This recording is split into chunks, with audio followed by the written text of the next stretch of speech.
Jam Ignacio, namataan sa Japan matapos humarap sa NBI. Usap-usapan ngayon sa social media ang mga Instagram stories ng negosyante at personalidad na si Jam Ignacio, kung saan makikita ang ilang larawan at video na tila kuha mula sa kanyang pagbisita sa Japan. Ayon sa isang ulat na inilabas noong Martes, Pebrero 25, ibinahagi ni Jam ang mga larawang ito sa kanyang Instagram stories noong Pebrero 22. Isa sa kanyang unang post ay isang litrato ng pakpak ng eroplano habang nasa himpapawid, isang uri ng larawan na karaniwang ibinabahagi ng mga manlalakbay.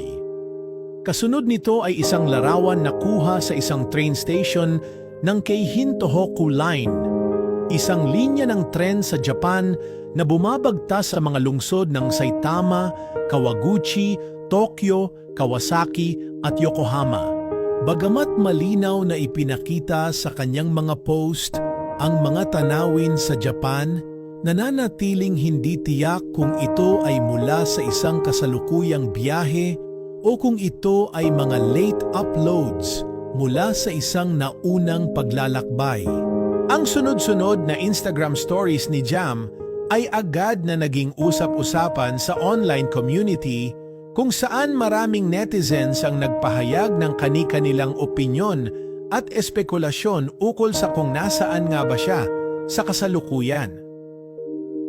Sa isang bahagi ng ulat ng PEP, binanggit na ang naturang biyahe ay naganap matapos siyang personal na humarap sa National Bureau of Investigation (NBI) upang makipagpulong kay Director Jaime Santiago. Ang pagpupulong na ito ay may kaugnayan sa kasong isinampa laban sa kanya ng kanyang dating fiancé na si Jelly O, kung saan inakusahan siya ng pananakit.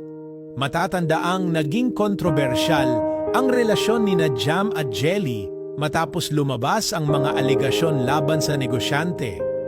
Sa kabila ng mga seryosong paratang, humingi na ng tawad si Jam kay Jelly at sa pamilya nito, at ipinahayag ang kanyang pag-asa na matutuloy pa rin ang kanilang kasal. Habang patuloy na sinusubukan ni Jam na ayusin ang kanyang sitwasyon, marami ang nakapansin na tila sinusubukan niyang ipakita sa publiko ang isang bagong simula.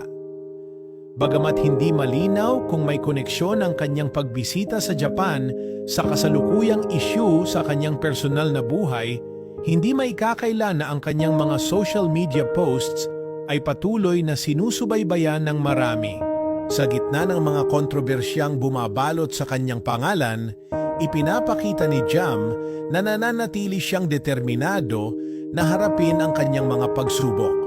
Kung ang kanyang Instagram stories ay isang indikasyon ng bagong simula o simpleng pagbabahagi lamang ng mga alaala, nananatili itong isang palaisipan na patuloy na pinag-uusapan ng publiko.